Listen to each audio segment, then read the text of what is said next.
Guys, I hope you are keeping safe and healthy. Today I am here with another session on basic Python programming. I hope you find yourself pretty proficient and confident with the concepts we have discussed so far in the last two videos. If not, do not forget to watch the part 1 and 2 on this channel. Okay, with that, let's get started. Today we have another topic called data types in Python. You can probably see on the screen written bold and big, right? So data types in Python, you might be thinking what it is, feels like a jargon, right? So let's make it simple with the break of the words, like the divide and rule policy we are always iterating in our class, in our sessions here. Data types, two words, right? So data means the information that you are gathering. It can be any sort of information, right? And the type is the form it is carrying. The form, the information that you have got is carrying. So just the form. It can be a number, it can be text which is alphanumeric, which is just, the alphabets. It can be a lot of text written in sentences, in paragraphs, a lot of things. So that is information and it has some form that it is carrying. That is what data type is descriptive of. Very simple, right? It is not a big jargon. It's just two words, data types. Types means the form your information is carrying. So let's discuss about one of the data types here. So here you can see on the screen, we'll be talking about something called numeric data types, okay? So first of all, what a numeric data type is, something relating to numbers, right? So here we will start with integers first. Let's see. A1 is equal to 3. I have written on the screen. So what is this? 3 minus 3, 1, 0, 1, 1, 2, 3, so on. So these are the numbers which are like whole numbers. It can be negative whole numbers. It can be positive. It can be a zero, right? All these numbers are called integers. You might have heard in the primary classes this sort of a concept. What are integers? Something which is not a fraction, which are positive, negative, numbers, the whole numbers, or zero. So this is what the description is all about. So if we are writing these sort of numbers, they are called integers, and we can simply write them by feeding in a variable, which we have discussed the last time. How do we name a variable? So here I have named it with A1. I have feeded this information 3, which is a number, which is also called an integer. And I'm just trying to inquire which sort of data it is. So I said type A1, and I can probably see it's integer. It's saying int. That means it is an integer. So you can inquire the type of any information that you're feeding with this very beautiful function in Python called type, type. So it will tell you how is the information being fed in that variable. Let's move forward. Now you can see something on the screen where you can see a decimal in between the number. 2.5 I have written. This is called floating type numbers. Somewhere you will find a decimal, and some numbers will be floating after that decimal. That's why it is called floating numbers.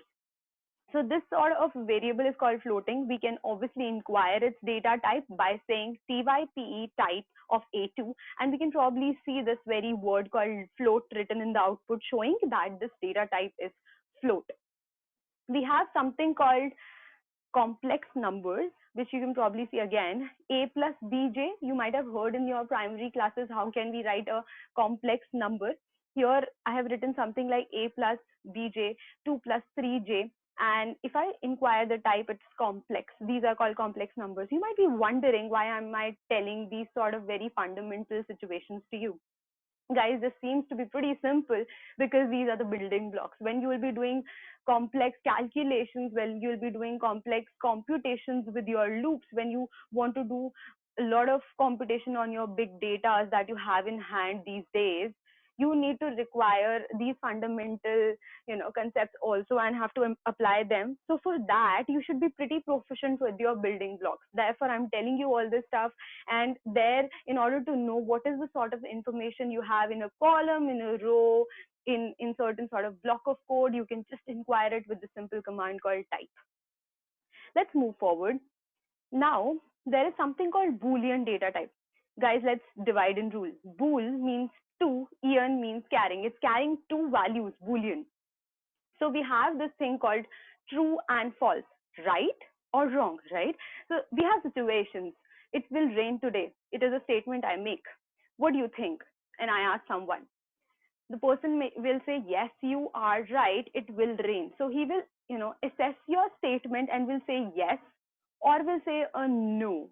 There are sometimes maybe I agree with you, but when we just talk about two things, yes or a no, so there is a situation we say yes, it's true or it is false. So that is also a type of data where you are trying to verify a statement.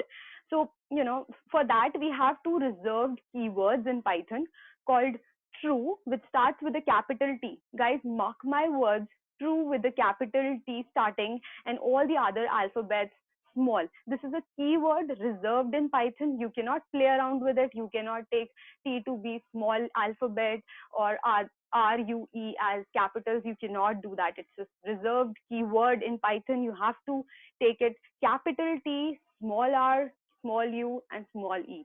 This is how it works. Similarly, we have false, FALSE, where F is capital. So this is a keyword reserved in Python called false, which actually tells you whether the condition that you have posed is true or false. So just talking about it, sometimes if you remember, if you people have worked in Excel, and if you have not even, just think about a situation you are verifying. If X is greater than 10, then print this very this very word for me, or this very letter for me, or this very number for me. You are trying to understand that. So that sort of situation, what you are doing, you are saying if, and what is that if doing? It is trying to verify that very statement and is giving true and false. There this true and false will keep, come handy. This is seeming very simple on the screen. A4 is equal to true, and you might be feeling, what do you mean by this? It's pretty simple. It's not a big keyword, but it's very handy when you are verifying a situation.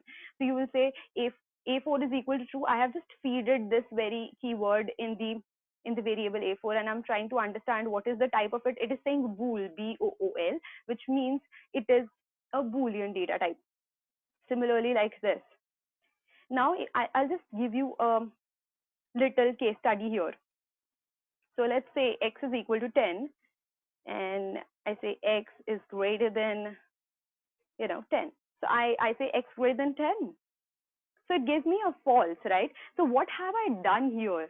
You might be thinking, why am I teaching you true and false? Now see the situation. I have checked X with 10, and I just tried to evaluate this very situation. It gave me a Boolean data type. It gave me an answer. This is false because X has value 10, and 10 cannot be greater than 10. So the situation that you're posing to me is false.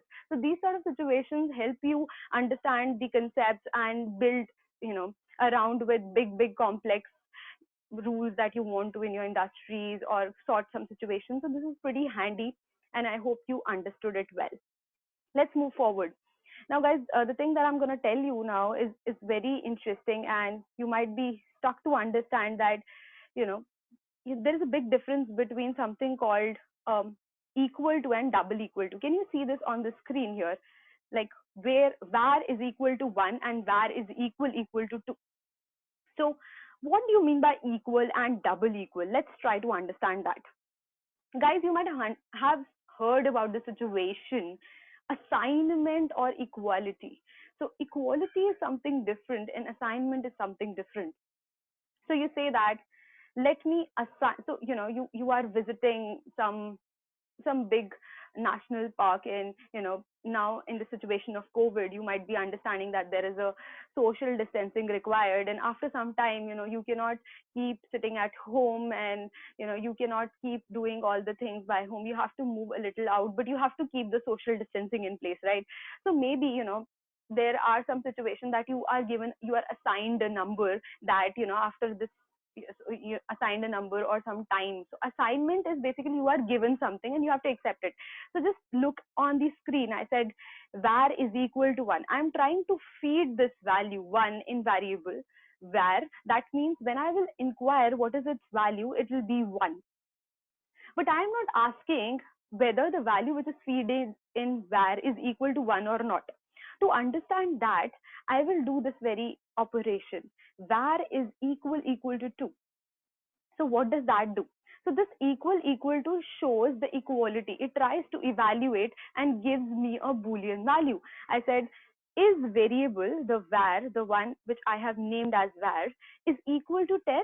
Is the value that is fed in it is equal to 10? So if you see it is 1, so I am just checking, is 1 equal to 2? So it is giving me a false. It is telling me that the thing that you are trying to inquire is not at all correct. So this is how it works. It's a pretty handy command, guys. So one of the very important things is when you are writing complex lines of code, what actually happens is you forget that how we check equality and how we assign. So sometimes some people mistakenly write, this double equal by equal, and they are like stuck what is happening around. So be very sure with the fundamentals. The single equal means that you are trying to assign something, you are trying to put the value in something, and double equal means that you are trying to find the equality between the two things. So it's very simple, comes very handy in Python. So this is where we are ending our numeric data type. I hope this is pretty much clear. It's very, very interesting and very simple.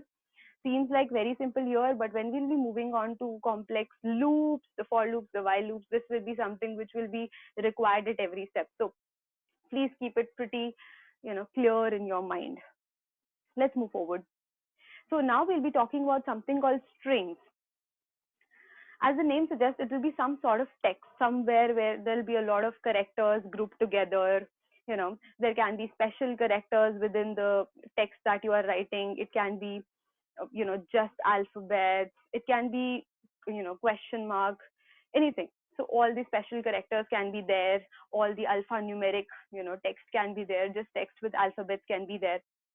And the interesting part here is, whenever you are writing a text, you have to, put inverted commas. You have to enclose that in inverted commas, right?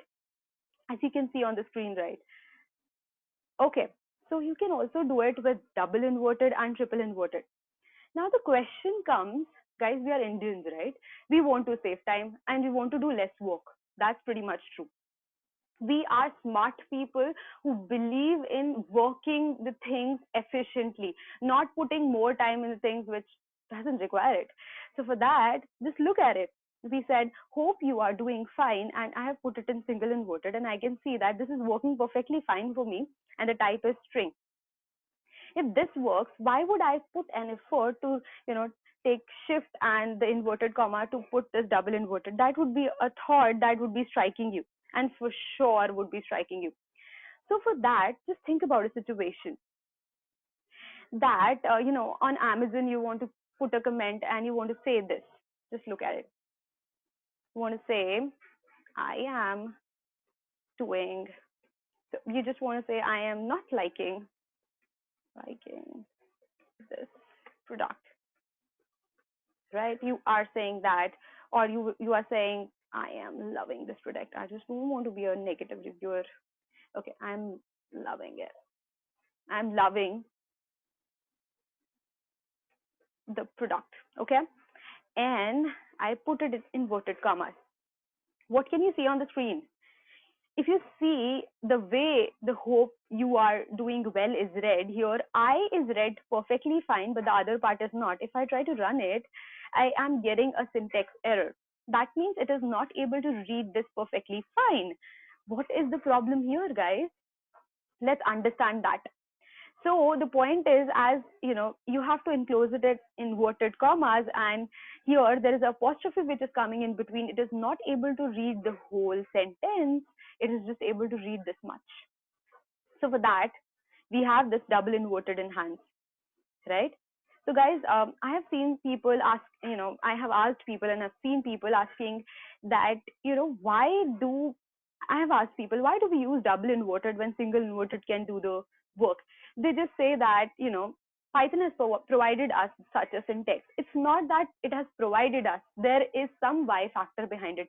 And let's keep the Y factor very clear, because that is going to help us create our basics perfectly, concrete. That is where your foundation becomes perfect. So be very clear about these concepts. Be very strong about it. Why anything is needed. This why factor is the beautiful factor in this whole world. This makes you distinct from the other people. So always keep the why factor of everything that you're doing in this world, right? Whether it's your ambitions, whether it's any work that you're doing in your life. Okay, so let's move forward. Now, if double quote is solving some purpose for me, you might be thinking, why triple quotes, guys? There must be some reason. So you can obviously answer this very question that it's the syntax provided by Python that we can write in double, single, or triple. But there is surely a reason. Let's investigate that. Okay, so I am writing I am fine. Okay, and I put it in single inverted. So I am now writing the text only, but in multiple lines, right? I'm not writing in single lines. Just think about a situation. You are writing something about your friend's, profile picture on Facebook, and you're saying, you are looking pretty beautiful. And then in the next line, nobody can challenge you in your looks and a lot of things, right? For that, you are like writing multiple lines of code, not just a single line, guys, right? For that, if you put it in, so you are scrapping that information in Python in a lot of things. So just think about that situation. You want to write multiple lines of code, and if you put that in single inverted, it is surely going to give you a syntax error.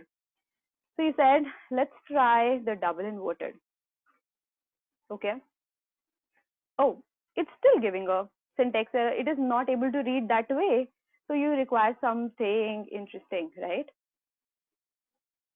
Let's check what. So if you write it in triple inverted, you will be able to read it perfectly fine.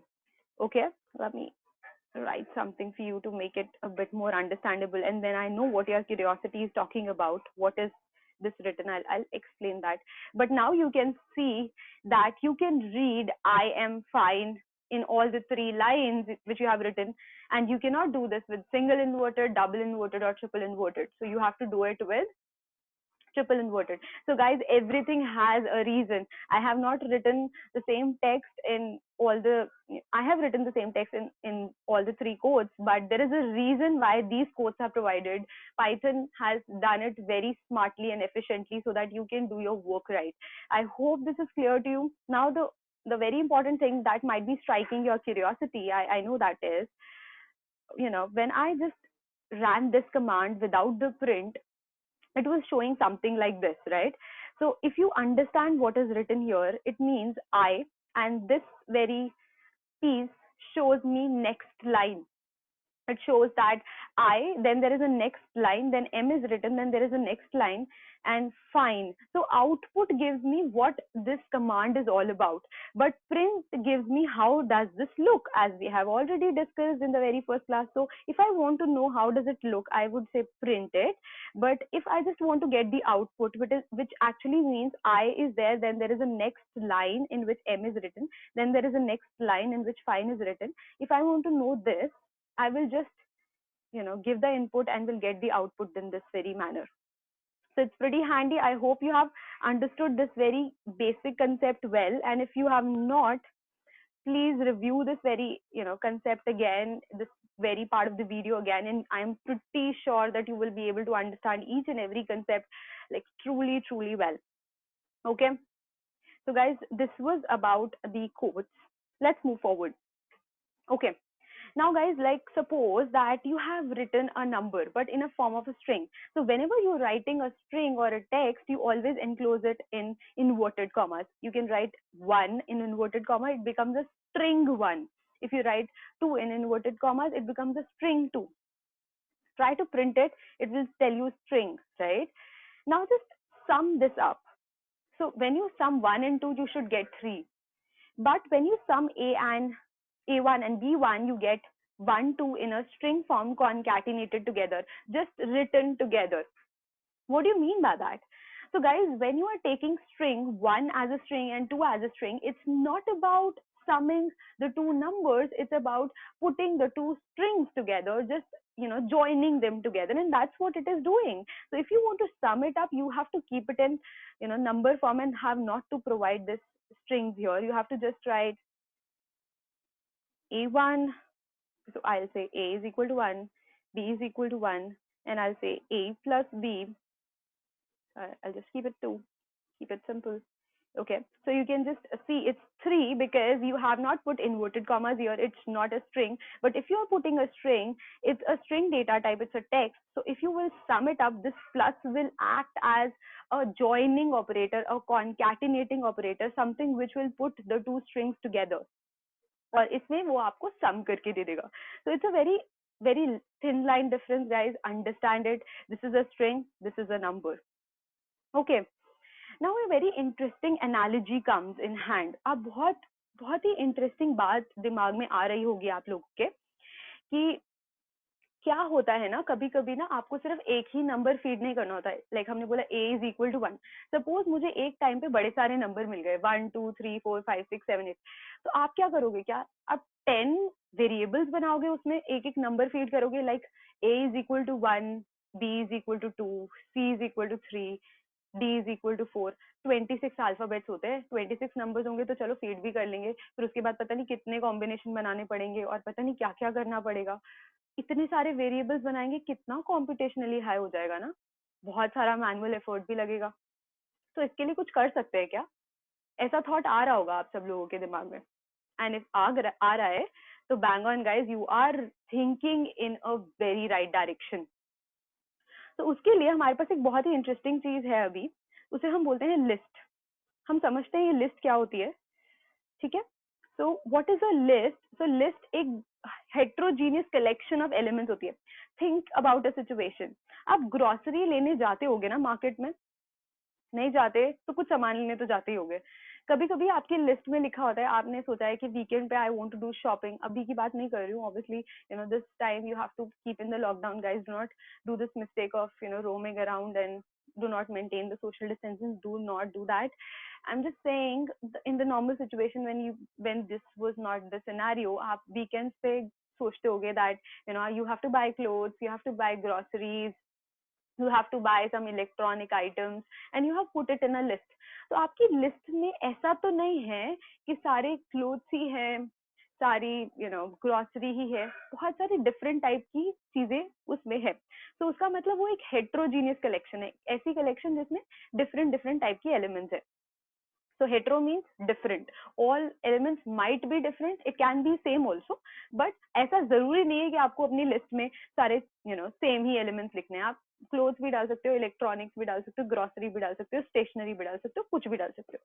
This is what is the beauty of list. तो वो आप paper और pen से शुरू हो जाते हो और आप एक कलेक्शन बना लेते हो कि this is what I have to buy this weekend. And that's a very nice list which doesn't have constraints कि आपको इसमें क्लोथ्स ही डालने हैं, आप कुछ भी डाल सकते हो. It's a heterogeneous collection. आप कॉमा करके आप सब कुछ लिख सकते हो. और ऐसे ही हमारा पाइथन भी है, उसमें भी एक लिस्ट नाम की चीज है जिसमें आप कोई भी डेटा का टाइप डाल सकते हो, आप कुछ भी एलिमेंट्स डाल सकते हो. जैसे कि आप you can see on the screen on this very cell I said l is equal to 1, 2.3, टॉम. तो अगर आप देख पा रहे हो this thing, so this L has, let's print L and see how it looks. Okay, तो आप देख पा रहे हो कि फर्स्ट एलिमेंट आपका 1 है, सेकंड आपका 2.3 है. 2.3 is a float, 1 is a integer, Tom is a string. तो आपने 3 डिफरेंट टाइप के एलिमेंट्स इसमें फीड कर दिए हैं. जैसे कि मैंने पहले ही बोला था, हेट्रोजीनियस कलेक्शन है. ऐसा नहीं है आपको एक ही टाइप के एलिमेंट्स डालने हैं, सारे इंटीजर्स डालने हैं, सारे फ्लोट डालने हैं. सारे डिफरेंट एलिमेंट्स हैं आपके पास. स्ट्रिंग भी है, यहाँ पे आपके पास फ्लोट भी है, डेसिमल है इसमें, और ये 1 एक इंटीजर भी है आपके पास. ठीक है. और गाइज आपको ये बात ध्यान रखनी है कि इसको आपको स्क्वायर ब्रैकेट्स में डालना है. This is a very reserved way in which Python creates a list. Now it is a ordered collection and you would be thinking about order collection का मतलब क्या होता है. अब हम जब भी हम लिस्ट बनाते हैं तो उसमें हम लिखते हैं फर्स्ट एलिमेंट, फर्स्ट चीज जो मुझे खरीदनी है वो ये है, सेकंड ये, थर्ड ये, फोर्थ ये. तो हम एक कलेक्शन बनाते हैं विद नंबरिंग. ऐसे ही जब हम यहाँ पे लिस्ट बनाते हैं तो उसके पीछे भी एक नंबर होता है, एक स्टोर्ड नंबर होता है जो हमें दिख तो नहीं रहा होता, बट उसने उसको ऑर्डर किया होता है, this is your first element, this is your second element, this is your third element. अब इसको देखते हैं कैसे। सबसे इंपॉर्टेंट बात ये है गाइस, ये जो वन एलिमेंट स्टोर हुआ है ना, ये इसको जीरो पोजीशन बोलता है, इसको फर्स्ट बोलता है और इसे सेकंड बोलता है। ये पाइथन की खासियत है कि ये इन सबको ऑर्डर करता है और ऑर्डरिंग जीरो से स्टार्ट होती है। जरा देखते हैं कैसे। हम देखते हैं, इससे पूछते हैं what is that L of zero, तो ये हमें दिखा रहा है it is one. I asked it what is that L of one, what is at the first position, इसने मुझे कहा 2.3। मैंने पूछा what is at the second position, इसने मुझे बोला टॉम। तो आप अगर देख पा रहे हो तो इसने सारे एलिमेंट्स का एक पीछे इंडेक्स स्टोर करके रखा हुआ है, उसको नंबर दिया हुआ है। और अगर मैं उस नंबर को इंक्वायर करती हूँ और पूछती हूँ what is L of zero, what is L of one, what is L of two, it gives me the answer, it gives me printing of that very thing. Actually the output, I have not asked the print, तो मुझे output में बताता है कि what is stored at that position. Surely मैं इसको अब इसमें एक बहुत इंटरेस्टिंग चीज है, मैं आपको समझाती हूँ। अब मेरे को ऐसा मन कर रहा है कि मैं इसके अंदर का फर्स्ट एलिमेंट ना चेंज कर दूं, ये जो फर्स्ट एलिमेंट मैंने लिखा था मुझे ये नहीं चाहिए, I want to replace it with another number. तो मैंने बोला एल ऑफ जीरो, एल का जो जीरो पोजीशन पे वन लिखा है ना, इसको मेरे को 9 करना है, तो मैंने 9 कर दिया एंड वी कैन प्रॉब्ली सी ये चेंज हो गया। सो गाइस, लिस्ट में हमारे पास एक बहुत अच्छी एक एक बहुत अच्छी हमारे पास एक चांस है कि हम कुछ भी चेंज कर सकते हैं, इसे बोलते हैं म्यूटेबिलिटी, इसे बोलते हैं हम कुछ भी चेंज कर सकते हैं।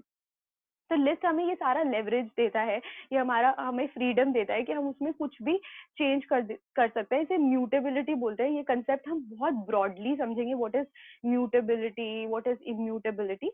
पर अभी के लिए आप समझ लो, लिस्ट में हम कोई भी एलिमेंट चेंज कर सकते हैं, उसकी जगह कोई और एलिमेंट रिप्लेस कर सकते हैं, इसे बोलते हैं that we can mute, we can the list are mutable, we can mute them, we can change them, we can change any element at any index of them, and you can surely see the example here, right?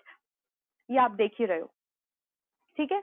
ऐसे ही हमारे पास एक और data type होता है जिसे हम tuples कहते हैं, उसको हम समझते हैं। आई होप आपको ये लिस्ट सब कुछ क्लियर हो गया होगा।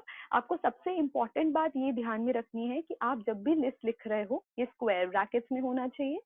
इसमें आप किसी भी टाइप का डेटा टाइप डाल सकते हो, हेट्रोजीनियस कलेक्शन होता है। So you can see here we have put integers, floats, strings. हम इसके अंदर भी एक और भी लिस्ट डाल सकते हैं, तो कोई भी data type. So this list is also data type, it's the type of the information that you are feeding, as I explained in the very beginning. Data का टाइप क्या है, यहाँ पर एक लिस्ट है, एक collection of some more data types है। So this is what a list is, and उसके पीछे हर एक एलिमेंट के पीछे एक ऑर्डर होता है, जैसे कि आप देख पा रहे हो, L of zero, L of one, so 1 2 3 is the order behind it, and it starts with a zero, very important thing। और हम किसी भी एलिमेंट को चेंज कर सकते हैं, so that's called the changeability, the leverage that you can take with list. you have the freedom to change any element, and that's what you can do with list. It's very interesting, guys, and do remember this. Now we'll be jumping on to another concept here, which is called tuples. Let's move towards it. I hope this is clear. So with that, so the lists are pretty much similar, and I know you will be very much thoughtful about the fact जब tuples है, जब list थी तो tuples की क्या जरूरत है, but इसमें बहुत थिन लाइन डिफरेंस है और उसको हम समझेंगे। देखो, अब आप जब टपल की बात कर रहे हो, फिर से आप कोई भी हेट्रोजीनियस कलेक्शन को फीड कर सकते हो, एक ऐसी कलेक्शन जिसमें सारे एलिमेंट्स डिफरेंट होंगे। तो मैंने जैसे ऊपर किया था वैसे ही यहाँ पे किया है, 1, 2.3 and just the name Trisha instead of Tom. So I said 1, 2.3 and Trisha, and you can probably see यहाँ पर स्क्वायर ब्रैकेट तो नहीं है, यहाँ पे राउंड ब्रैकेट है, राइट? तो एक तो डिफरेंस दिख गया लिस्ट और इसमें, but like if the list are proficient और उसमें हम सब कर रहे थे, तो इसको दोबारा इंट्रोड्यूस करने की क्या जरूरत है? आई डू अंडरस्टैंड अगर आपके दिमाग में ये क्वेश्चन आ रहा है तो। नाउ लिस्ट में भी और टपल्स में भी आप देख पा रहे हो, इसमें एक ऑर्डरिंग होती है, इसके पीछे एक इंडेक्स है 0, इसके पीछे एक इंडेक्स है 1, इसके पीछे एक इंडेक्स है 2। तो जब हम t ऑफ 0 को इंक्वायर कर रहे हैं तो वो दे रहा है value 1। Run it and okay, I'll just run this one. It is giving me value 1. This is giving me value 2.3, and if I run this, it is giving me Trisha. Now see the interesting idea. मैंने बोला मुझे Trisha नहीं लिखना है, मुझे Roger लिखना है. And I said, please replace the second element by Roger. And it gave me an error. Tuple objects do not support item assignment. हम इस item की assignment नहीं कर सकते, हम यहाँ change नहीं कर सकते. Tuples में हमारे पास ये freedom नहीं होती कि हम किसी भी value को, किसी भी element को change कर दें. इसे बोलते हैं इम्यूटेबिलिटी, इसे बोलते हैं non changeability. So guys, immutable अगर आप इसका इंग्लिश मीनिंग देखो तो बहुत ही सिंपल है, नॉट चेंजेबल. हम इसमें किसी भी चीज को चेंज नहीं कर सकते, इसलिए टपल्स को इम्यूटेबल बोला जाता है. और लिस्ट और टपल में सबसे बड़ा डिफरेंस है कि ये इम्यूटेबल, टपल्स जो होते हैं वो इम्यूटेबल होते हैं एंड लिस्ट जो होता है वो म्यूटेबल होते हैं, उसमें हम एलिमेंट्स को चेंज कर सकते हैं. And list always are enclosed in the square brackets, these are enclosed in the round brackets. But the thing that which is similar between them is you can see the indexing is also there in list and in tuples, and also it is a heterogeneous collection, and that was also a heterogeneous collection. So this is a pretty interesting data type which is there in Python. I hope you understood it pretty well, guys. With these all concepts, I would be ending up the session for today. I hope you liked it. If you liked it, do not forget to like the video, subscribe the channel and share with as many people as you can. Bye bye.